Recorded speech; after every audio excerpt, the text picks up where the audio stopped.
슈카이브입니다. 이제 7년 환난이 멀지 않았다.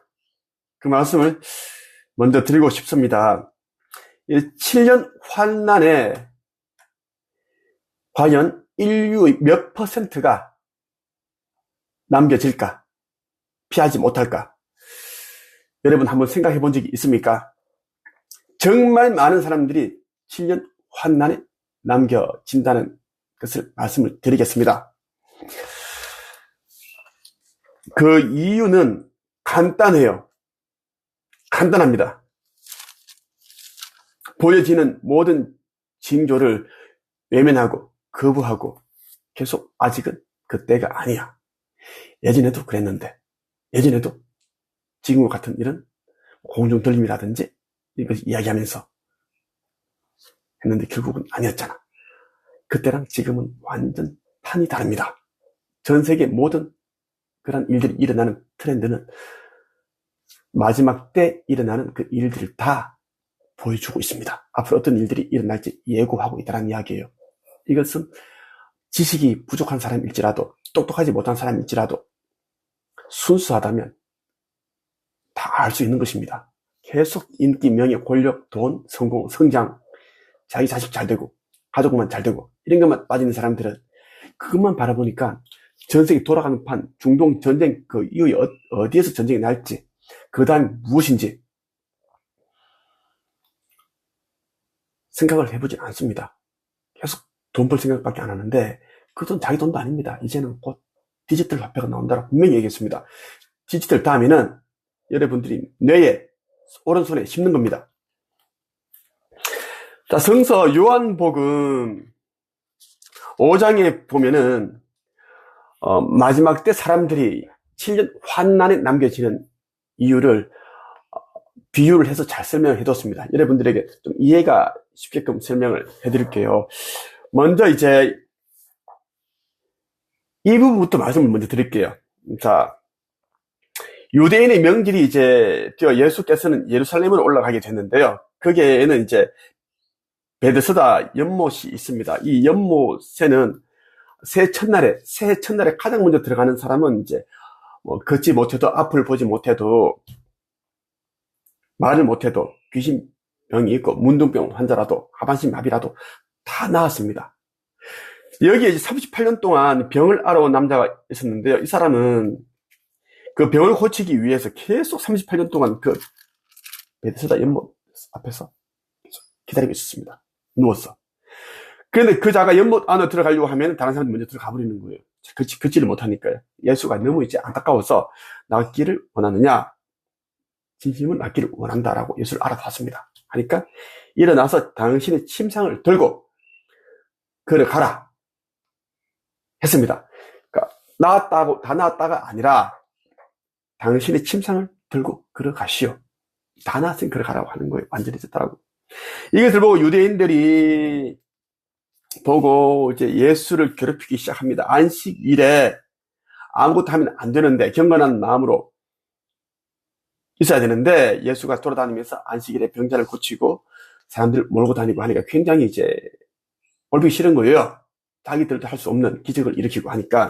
그래서 굉장히 싫어하는 장면이, 미워하는 장면들이 나오고 하는데, 자, 예수가 이제 그 율법 학자들과 바리새인들과 믿지 아니하는 자들이 좀 믿는 척하면서 이제 우상 숭배하는 자들, 그들에게 하는 말이 있습니다. 아주 심하게 성을 내면서 하는 말이 있는데 여기에 7년 대환난에 남겨지는 자들의 공통점 다 담겨 있습니다. 여러분, 한번 읽어볼게요.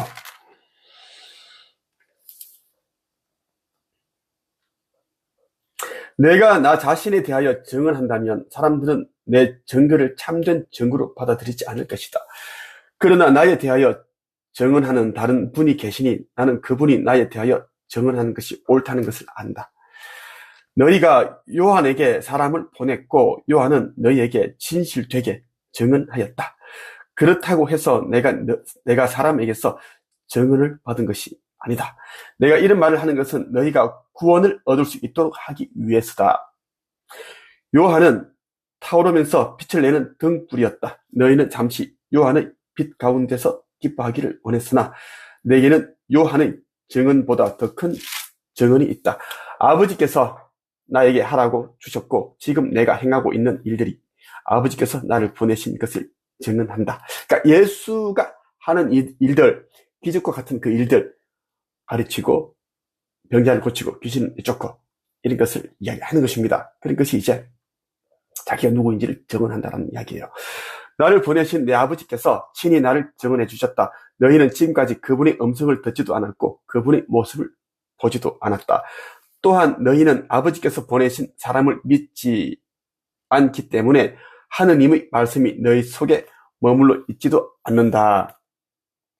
너희는 성경에서 영생을 얻을 수 있다고 생각하여 성경을 부지런히 연구하고 있는데 바로 그 성경이 나를 증언하는 것이다. 너희는 성경에서 영생을 얻을 수 있다고 생각하여 성경을 부지런히 연구하고 있는데 바로 그 성경이 나를 증언하는 것이다. 하지만 너희는 영생을 얻기 위해 나에게 오는 것을 거절하였다. 그러니까 율법학자들, 이들은 이 성경을 부지런히 공부하는 학자들입니다. 그러니까 성경 구절 달달달 외우다시피 하는 자들이에요.